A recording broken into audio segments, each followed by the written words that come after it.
Welcome to Jaipur, everybody. It's the first day of the festival, a festival at which you can go out and meet the entire world, which is kind of the theme of this session. You only need to buy their books to go out and meet the world, and I'm really excited to encounter your books. I want to start with a moment that you all will recognize, and it's that moment when you've made it through the station, you've flustered your way onto the train, you've panicked around, pushed through crowds, found your seat, plonked your stuff down, you sit down, and then there's a beat, and then the train starts to move, and it's a sensation almost of entering a parallel universe. And there's just a very particular magic in that, which you both capture so beautifully. So before we get into your books, I want to come to each of you and ask you what that particular magic of trains means to you. Divya, do you want to go first? So I think the first train journey with my 3 rescue dogs, Marco Polo, Tigress, and Pari, it was Madgaon Rajdhani from Hazrat Nizamuddin.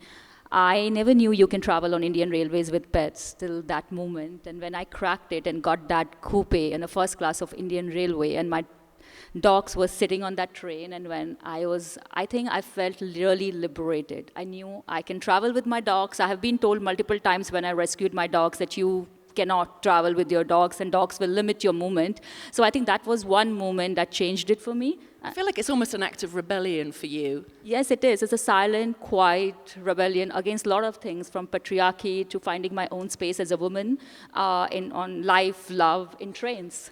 Okay, I love that, and we'll explore that further. Monisha, what is that magic for you? The movement, as soon as it starts. Usually relief, because it's that sense of everything that's leading up to that moment is, I have to get here, and you're there. I made it. I'm here. I'm on the go. This is all fallen into place, and it's all fitted into place like this jigsaw. But that swiftly turns into a feeling of coming home for me. And I feel that every single time I get on a train now, I have this instant feeling of being in my safe space. This is my place. This is where I'm supposed to be, sitting at the window, just we're on the go now. This is coming home. It's a real feeling of coming home. That's a wonderful Slightly thing. worrying in some ways. They're both quite different, actually, your responses to that sensation of being on the move.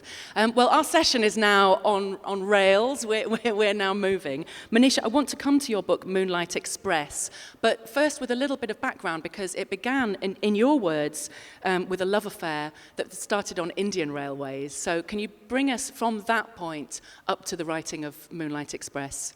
Yes, very much so. So my first book around India and 80 trains, actually 16 years ago this week that I came out to India. I came out for 4.5 months to travel the length and breadth of India by train. I had an Indian rail pass.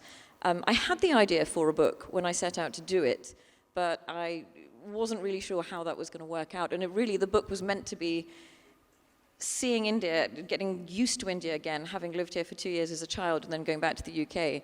I basically wanted to reassess my relationship with the country, and I needed to do that by myself. But I realized that trains were the best way to do that.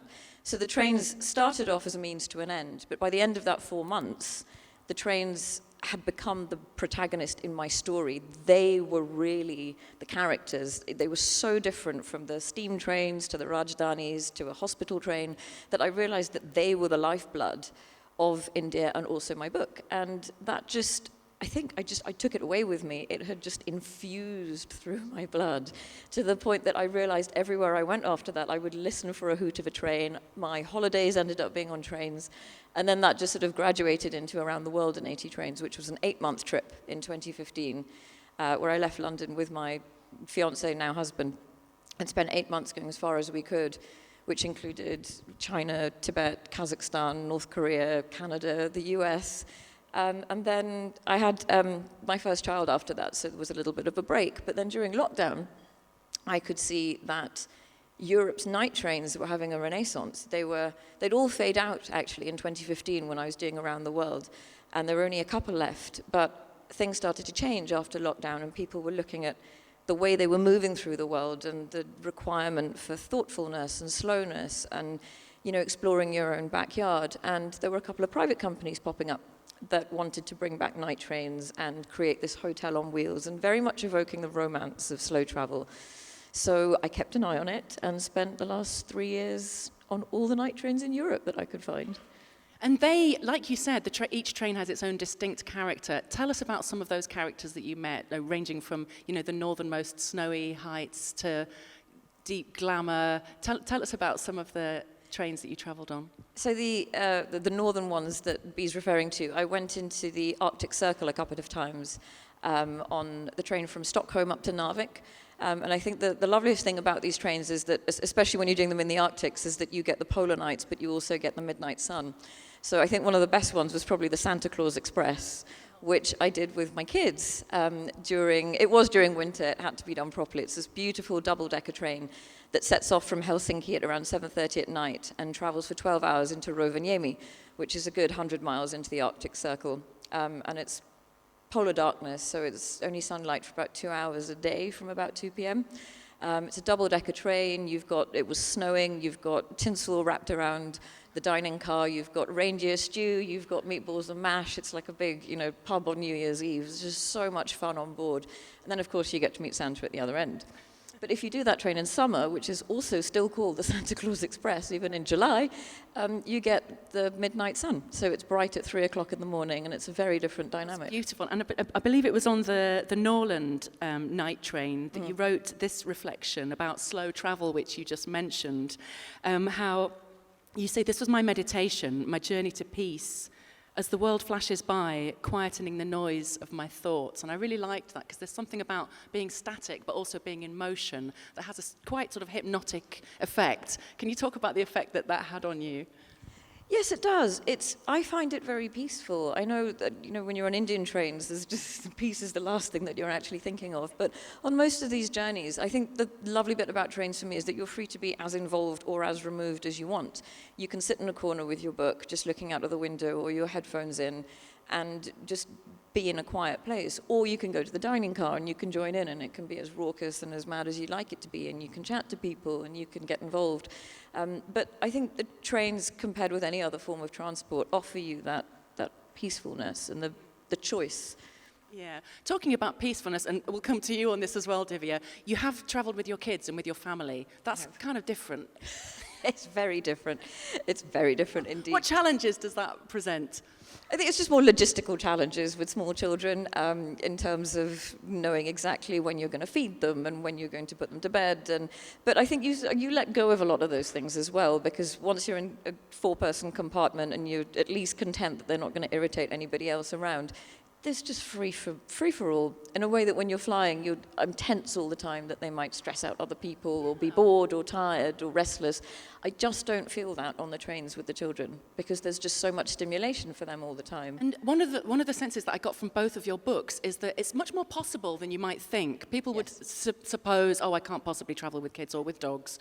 But it is doable, and kids can live on crisps for a day. They're not going to die. It's more possible. So that sense of possibility is also part of the travelling experience. It is so much. Yeah. I've often thought I'd be quite nervous of getting on a train with you, though, because you can be a bit salty in your descriptions. Like, not everybody is pleasing in your company. and of course, you're in a confined space, and sometimes that does rub up the wrong way, shall we say. Who's pissed you off on a train? I'm not that salty. I've you can't laugh like that. No heckling, please, Willie. Keep it nice. People don't piss me off on trains so much. Because I find that people who do choose to be on long-distance trains or night trains, they are of a certain disposition. They are friendly. They are open. You don't find introverts. You find chatty people and people who don't mind if your luggage is, shoved in front of somebody else, and you just adjust around each other. But, not everybody is great fun. Not everyone is, a great person to travel with. And I'm just going to be honest. But you're being very diplomatic, Monisha. Okay. Last year was the 200th anniversary of the first train journey. I believe you noted that in an event. You've written about it. George Stephenson, the father of the railways and a great working-class northern hero who started as a cowherd and worked up through the mines and ended up being a top engineer, developing the railways, and the first public railways from Stockton to Darlington, thereby, of course, incurring the Industrial Revolution and everywhere that it spilled out from there. 200 years onwards, Forbes magazine, I suspect inspired by you, said overnight trains are having a moment. How do you chart that? I know it's a lot to ask, but how do you chart that sort of, that arc of trains, like what they began as and what they represent now, globally? Simple question. 200 years in 2 seconds. I think the Moonlight Express was capturing a moment, because a couple of years, I think sort of 5 years ago, there was a book about night trains which was called The Rise and Fall of the Sleeper. And they had absolutely faded out in Europe, but now they're having a moment again, and I think there is always this up and down trajectory with them. So it's very difficult to know what's going to happen, but I do think sleeper trains are here to stay now, because people enjoy them, people want them. They're just expensive, and that's the prohibitive thing. Yes, so is that changing here in India? India, I don't know. Yeah. I mean, India still, I came back to do a chapter for the Moonlight Express just to have a look back at Indian trains, and, you know, the new Vande Bharat trains, I mean, you'll know a hell of a lot more about this than me now, but they are extraordinary and absolutely nothing like I would have expected back in 2010. Yeah. Divya, I'd like to come to you, and your book is quite extraordinary. It's a really wonderful journey, and I feel like it's almost a love song to India, because you visited places that I love so much and brought them alive so vividly. And it all begins at the Sufi shrine in Nizamuddin. Yes. So can you take us to that moment when the beginnings of these journeys flourished? I think I always loved trains. I come from a very traditional Marwari family, not far from here. And my whole childhood was defined by certain trains. One in particular was Howrah Rajdhani from New Delhi to Calcutta to visit my grandparents. And post that, I did a temple train. I visited every single temple with my grandparents, or weddings, or funerals. And when I came back to live in Delhi and work as a journalist, I was very lonely, and I think I was a bit lost. I've never lived alone in my life, and this is where my office was just right next to Hazrat Nizamuddin Dargah, and I met my first dog, Tigress, there, and this was the start of a love affair. I was petrified of dogs. So introduce us to Tigress, for those who don't know. So Tigress is an Indian pariah dog. She's a street dog from Nizamuddin, and a most extraordinary mix of a hound or a brindle striped dog. I fell in love with her when I was 22 years old, and everything changed. I used to look at a dog and I used to run away, and I meet this dog and she changed my life. And I rescued her when I was 25, and we had almost 16 and a half, 17 years together, and she was one of the most incredible traveler. And So most people would think, oh, I'm going to rescue a dog, and that's enough of a challenge. But no, you took it further. I'm going to create my dog family, and I'm going to travel all over India with them. So this wasn't a challenge enough for you. You decided to take it further. I think when everyone told me rescuing these dogs when you're that young is really not a very wise idea. You cannot move, you cannot travel, it's a liability, and I really wanted to travel. And I never knew anyone who was traveling with dogs, because there was not much literature, there was not many articles, except few threads on internet where army or police was using Indian railways when they had a transport.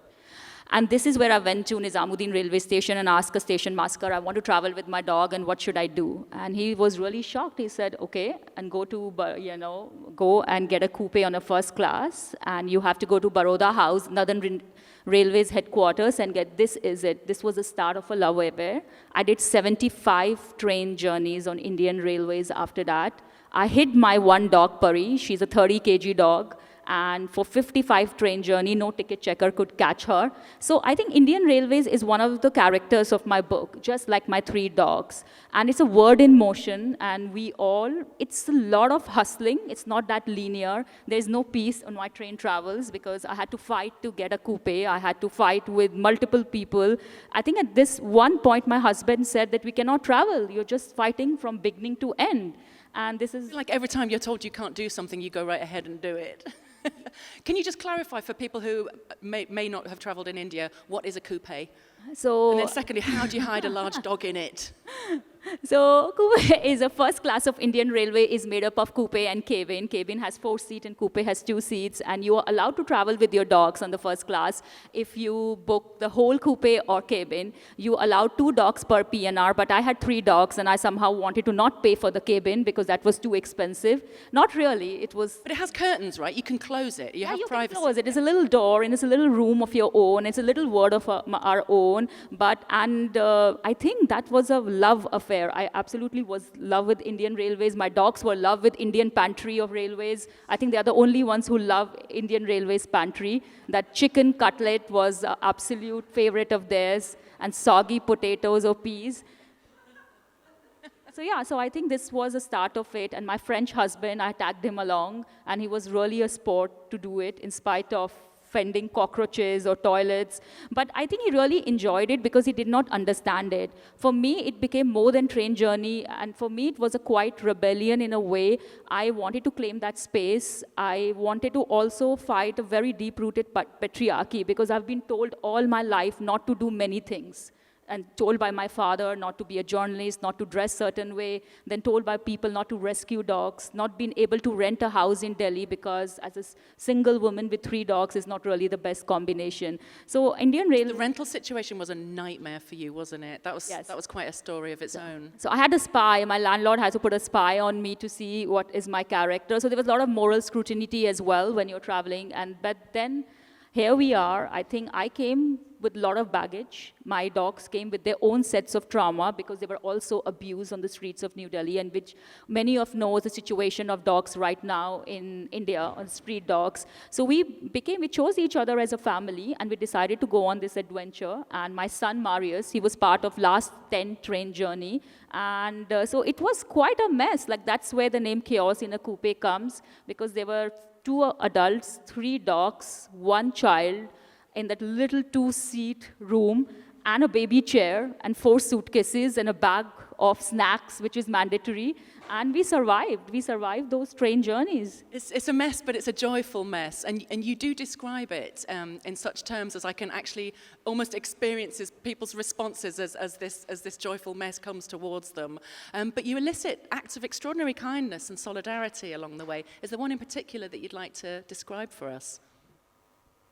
I mean to say, they were really, I think kindness came from people you don't expect to be kind. These are people who don't have much, or they are not really well off, or they haven't traveled, but like especially there was a train guard who used to board from Kota till Vadodara. And I took that Madgaon and Trivandrum Rajdhani very often. So he used to shift on it. He knew if I was on that train, or if he messaged him that, oh, we're going to be on a train, he used to go and get a special food for us and our dogs. And all of my 3 dogs used to go and sit in that guard room and eat khakras, which is little crispy, little thin, savory snacks with them. And I think that was really kind of him. There's a beautiful quote, actually, you say, when you meet, there's a holy man that you meet on the travels, on the hike, and you conclude, the biggest religion of all is kindness. Yes. Can you talk a little bit more about that? Because I think that's one of those things that actually, when you're traveling, there's a certain vulnerability about it. I'd like you to come in on this as well, Monisha. You are quite vulnerable traveling, and particularly if you haven't made it easy for yourself by either being a woman traveling on your own, or with kids, or with dogs. They can represent obstacles. So can we talk about kindness? Yeah.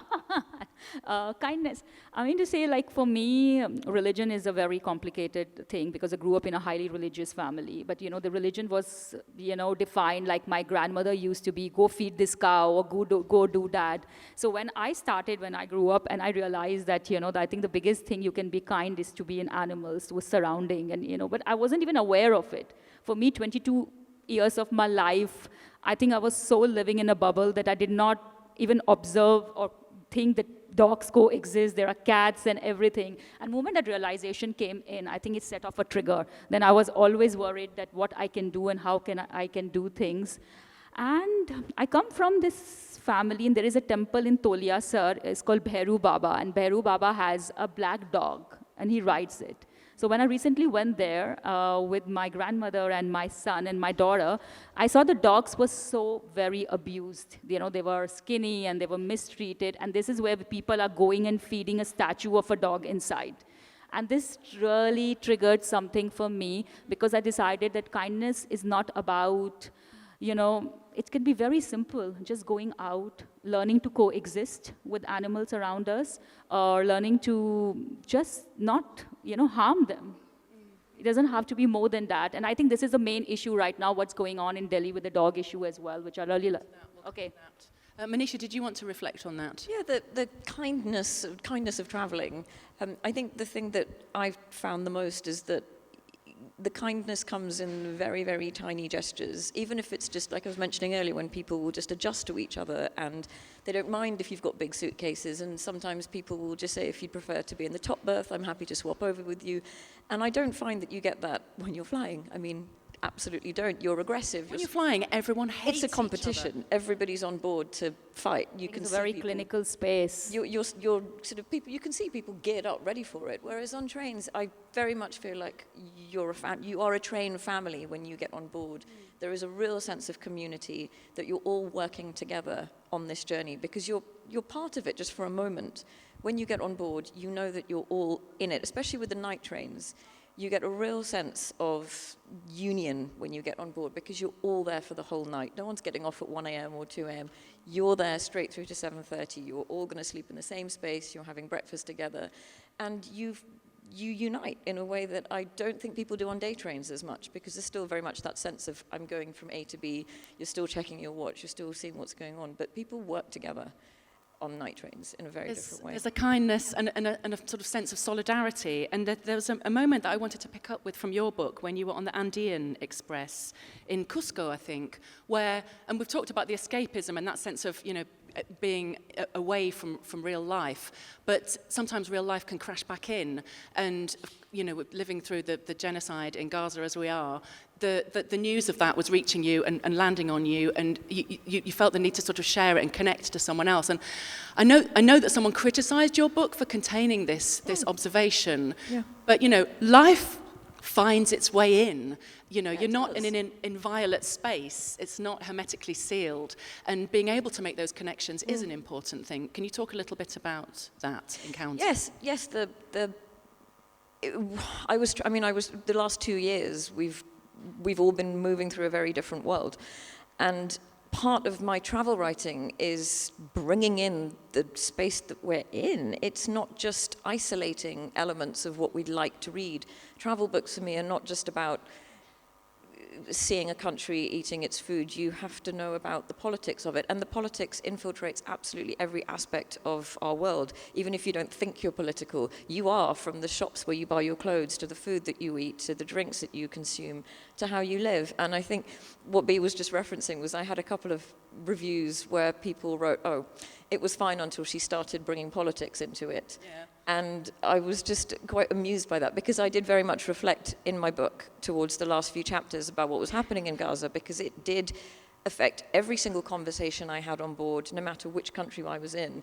Everybody was talking about it and people were gravitating towards one another depending on what their views were on this. And this happened in Cusco. I think while I was out there, they had made a conclusion about what had happened to Hind Rajab and the fact that she was shot with 335 bullets. And that was posted on my Instagram the evening that I was in this beautiful hotel on the banks of the Urubamba River. And I just burst into tears when I saw it because she looked very similar to my older daughter. And there was a lovely woman who's another journalist who was on the trip with me. And I just WhatsApped it to her and she just knocked on my hotel door. And she just sort of put her arms out and she came in and we just sat and cried on the bed together because it was a really difficult time to be traveling and thinking, why are we talking about anything else but this? And reflecting on Cusco, we were being taken around to all these places that had been colonized and they were telling us that the Spanish colonizers had not just built churches by the temples, they had built them on top of the Inca temples. They just destroyed everything, and it was impossible not to reflect on that. And it permeated absolutely every bit of my travels, and it would have felt incredibly just dishonest, I think, to not write that into the book, because it did change how I was feeling about what I was seeing. And even when I was traveling through Turkey, I was there during the 2 earthquakes, and it absolutely impacted how I viewed the country from that afternoon onwards. And the train journey that I took that night was a 27-hour journey, and I was surrounded by Turkish people on the phones trying to get in touch with their friends and family. And to see a country in turmoil up close immediately was very much something I had to write into the book, because it's natural disasters happen when you travel. Travel isn't just this wonderful filtered process where you talk about how beautiful it all is. You see people in the absolute desperation, it also gives you a very good sense of how they respond to, turmoil and horror and the way they form community again straight away. So it was very important for me to feature all of that in the book. But it also speaks to what is travel writing for? Yeah. And of course, there was a time when it was just jolly people having a jolly adventure. And, and that's fine, but the interesting travel writing that's happening does have a political purpose for me. And Divya, I think that you also, your writing is imbued with politics. And this may seem like a local story. I wanted to come to the issue of dogs in Delhi and what's been happening, but it does speak to sort of wider issues of control and also of our relationship with nature, of humans' relationship with nature, although of course we are nature. But tell us about some of the background of the recent government changes in, well, there was a sort of attempt to round up all the dogs of Delhi and get rid of them or house them, which has now been somewhat rolled back. But tell us what this means in a wider setting. I think we are living in a community where we have forgot how to coexist. It's not everyone has to go and adopt a dog or rescue a dog. Like, I don't talk about rescuing. I talk about my own story, my own experience of rescuing dog and how they healed me and this adventure we had. But it also talk about larger thing that how incredible these street dogs can be and are. They're community dogs. They're part of our ecosystem for a really long time. And all of us have our favorite like Polos and Raju, and there's multiple names of the street dogs, Pepper, and they don't ask too much. I feel like your voice is not typical, though. I mean, people, by and large, are afraid of them. And I have to say, in your book, sometimes you laugh at people that are scared, but, you can also sympathize because, the Delhi dogs they're tall dogs, that they come at you, they can be intimidating. And, I wonder whether perhaps, you've forgotten in your love affair with your own dogs that people do have that natural instinct to... Yeah, so my mother has it, my grandmother had it, they were petrified of dogs, they were scared of dogs, but I think that happens because of how abused they are, how they are being treated on streets. So it's not just that they're born like that, this is the conditioning. If people are going after sticks, throwing stones, and torturing them. So of course they have a very strong defense mechanism to protect themselves. So I think this is the whole thing. People have to really learn how to coexist for me. And you don't have to take a dog in. You don't have to go and feed them also. You just have to let them be. And this is what I really want to talk about. So when the Supreme Court thing happened, where they just want to round up all the dogs and put them in pound houses, and of course this is the end of them. So I think this is triggered by a lot of false reporting. There is no so many like bite case or rabies, and there's an agenda of welfare associations, which is a residents' welfare association. I lived in Hoskas, which is a very nice neighborhood in Delhi, and I think people were really, really unkind. Doesn't mean you live in those houses and you're affluent and you're modern. They were just absolutely mean, not just to the dogs, just to people who had dogs. And there's a hierarchy of dogs as well. If you have a breed dog. Oh, there's dog racism, isn't there? Yeah, there is. Certainly. I had to laugh, because when you booked onto trains, you'd go, oh, it's a French dog. And they'd go, oh, a French dog. Well, that's okay. Yeah, like I remember this ticket checker in Amritsar Express from New Delhi, and he told me, oh, if you had a Labra, Shabra, or a German Shepherd, I might not have fined you. But that you have a street dogs, probably you're liable to pay 10 times that fine. Because Europeans are so much better behaved. Yeah, no. And so this is a whole thing that I think I had to find on a multiple level that... But you see it changing. I mean, I know your dogs are super famous on Insta. Do you see that there's a sort of softening, a cultural shift at all in favor of a sort of more gentle approach to how we coexist? I think my dogs are an OG of train travel at this point of a time. I started to travel with them in 2016, and I think I've known hundreds and hundreds of people who have rescued indies and they travel with them. But there is a shift. I see more people adopting indie dogs from street, but there is also a lot of education, a lot of work needs to be done, where we can talk about. I always say that, you don't have to really go, like even to my own mother, that, when sometimes she looks at a dog and she's like, she frees and she starts to behave like she's a thief. Like, this is a thing I told you also about my mother-in-law, like, that my dog Marco Polo, who's literally my soul dog, and my mother-in-law also always have a way of walking like this. She walks like a thief the moment she looks at my dog. And he went, and the only person he has ever bit is my mother-in-law. And so I think that's just the soul connection. He knew I think some people want to borrow him. Yeah, I think so. Like, And I just couldn't stop laughing when he did that. And I had to hide behind the sofa because my husband was staring at me as if I instigated him to do that. And since then, my mother-in-law and Marco Polo have face off. She's right now with him. And I asked Olivia what's going on. And she said she's locked in one corner and dog is locked in another. But, you know. Yeah. So they haven't overcome that divide. That's a shame. I think she has a conditioning. She's just scared of dogs, which I understand, but also we have certain rules in our house. We don't lock the dogs away. And we have to learn to coexist. But she's better. She's better with Puri. She just declared Puri is a fantastic dog. So I think that's something to say. I think you're winning hearts and minds slowly. But back to trains. Can we talk about toilets? Sorry, but can we talk about toilets? Everyone's had a moment on a train toilet. What's your favourite toilet moment, Manisha?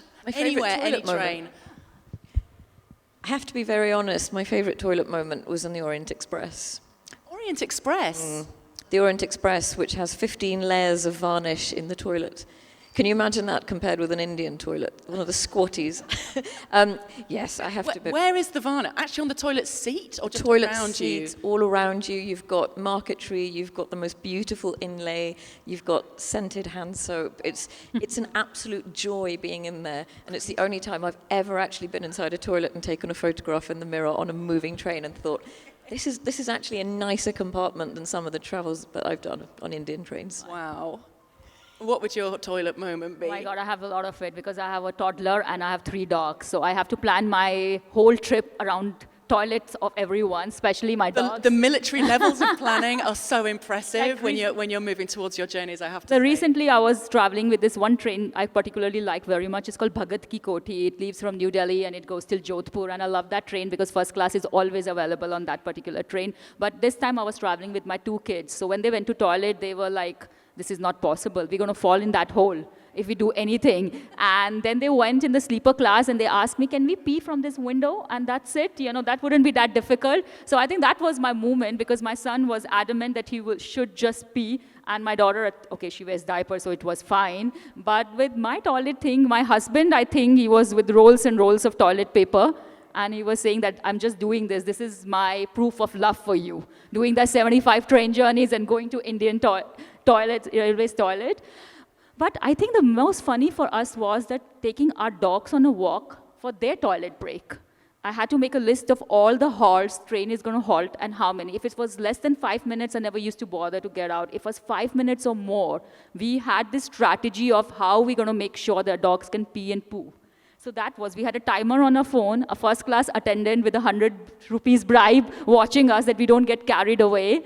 And I think that was a moment. The Puri not peeing for 30 hours, I think that was my moment because I thought her bladder will burst and I was in tears. I feel like the sort of Zen-like calmness that Monisha mentioned before. I feel like you've yet to encounter this. I feel like that's not a feature of your... No. I think... But maybe that will come. And it shows that train travel can be so many different things. I think I like the challenge of it. This is why I find it very interesting. For me, this train travel is not linear. Every train journey was completely different for me. I like the hustle of it because I had to deal not just with the train staff, but also with chief commercial officer of reservation. And each time I had to find a different guy with different story, with different suites to make sure I get that coupe. And I think I have, at some point, I think the only wish I had that I get a coupe. Because if I get a cabin and I have to share the space with my co-passengers, my dogs are not allowed. That's trouble.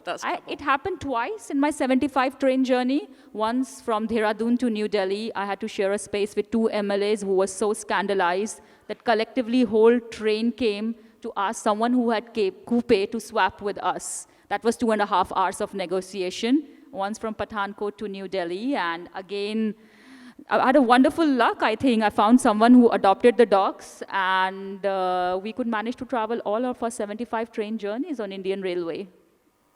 The drama follows you around, doesn't it? I have to say.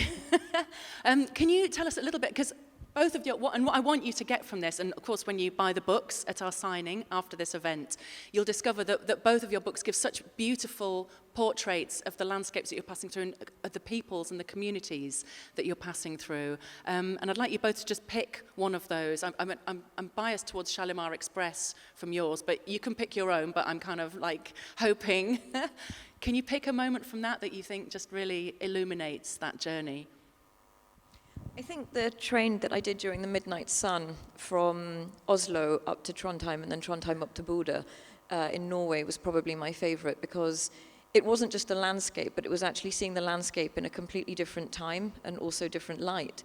Because from May to July, the sun doesn't set at any point. It hovers at the horizon, and then it just starts to go up again within about half an hour. And I remember talking to the train manager and asking him where the best point would be to actually, where should I stay awake? And he said from around 3:30 in the morning, he said, you need to get up.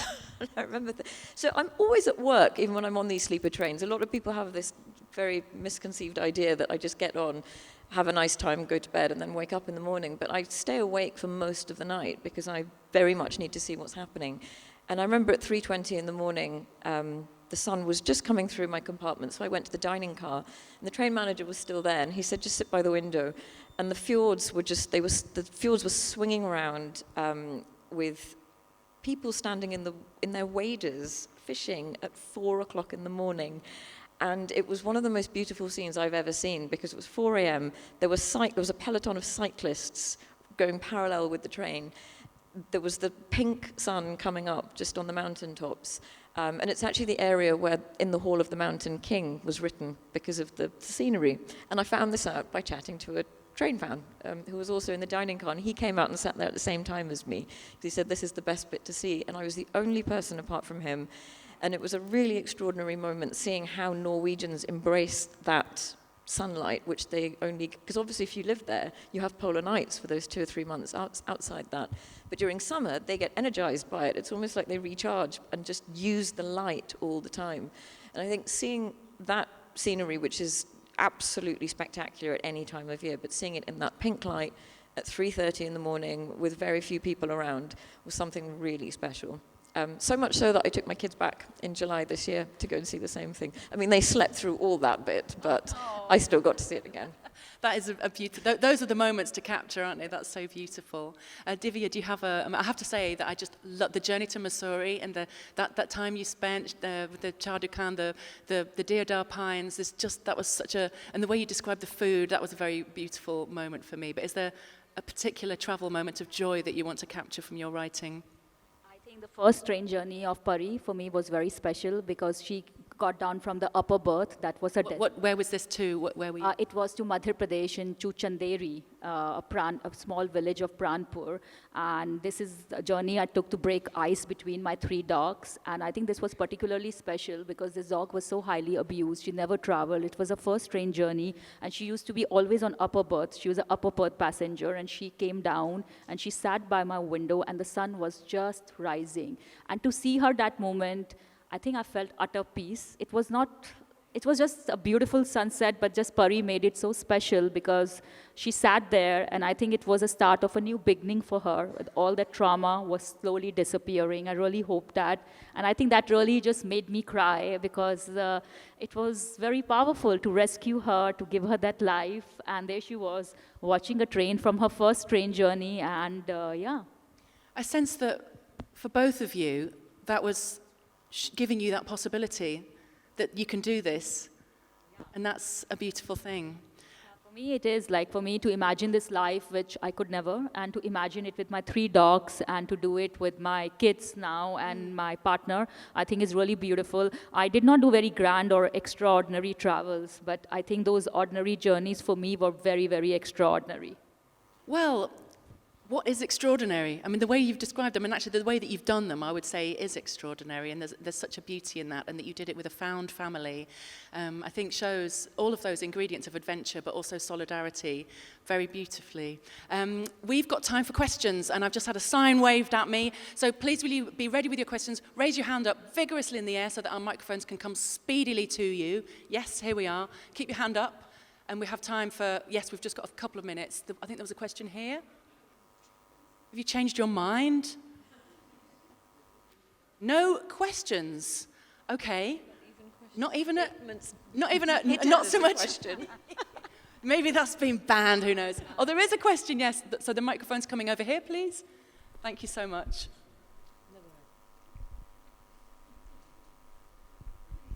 Hi, so like growing up in India, I feel like we have this mentality that trains are very unsafe, especially as like girls growing up and things like that. Like, I think if I told my mom that I was going alone on a train, she might have a heart attack, but have you ever encountered any situations on a train where you felt unsafe, either in India, out of India? Both of you, do you want to quickly answer that? I never, actually, never, because when I travelled, I actually didn't do any first-class journeys. I think I did AC2 downwards for 4 months, and I never had any issues because I was always surrounded by people. Families would always invite me into their compartments if they saw I was by myself. And no, just never. For me, not when I was traveling on first class, because of course we were in a contained space, but when I was working as journalist, and particularly few trains I take, I remember a guy touching me, and I actually punched his face, and when the whole compartment came to throw him out of the train. So I also found the solidarity in it. So I think there are people who are going to help you. It's a challenge, you have to take it, because Indian Railways, it can be, sleeper trains can be dicey, but I don't think so third AC or second AC are that unsafe. Yeah, I've encountered it, but in Britain, not in India. So it's not particularly where you are. And it's always worth, just making eye contact with the other women on the train and forming a little solidarity bond there. But just do it. Don't be put off from traveling. I hope that, that their writing and talking has inspired you to start catching trains all over the country. Are there any other questions? 2 questions now. And we've got 2 minutes, so you've got, see, now you all come with your questions. Okay, quick questions, please. Hi, I just wanted to ask, so because you've talked about traveling on Indian trains, and then you've sort of talked about traveling on trains abroad, how was that switch for you? I mean, I guess despite the obvious factor that I guess it just makes sense that the travel landscape is different, but the actual train journey experience for you, is there something that sort of stands out? I mean, Moonlight Express is primarily Europe, so the way people interact is very different. Finland, Sweden, Norway, people are renowned for being quite introverted, and Finns particularly are known for not being very, very, full of conversation, and I saw that as a challenge, and I just made sure that I absolutely got them to chat. But I think, in India you don't have that problem, but in Europe, for me, it's never a challenge. It's something I will always find possibility on trains, because it doesn't take very much to break the ice with people. It can literally be asking, do you know what time we get into somewhere, even if you already know, or just saying, do you know what are we looking at, what are we seeing right now? That's the only real difference I would find, is just trying to break the ice with people is a bit trickier. But otherwise, I think train communities all over the world have a lot of similarities, very much so. Last question. I can hear you, it's okay.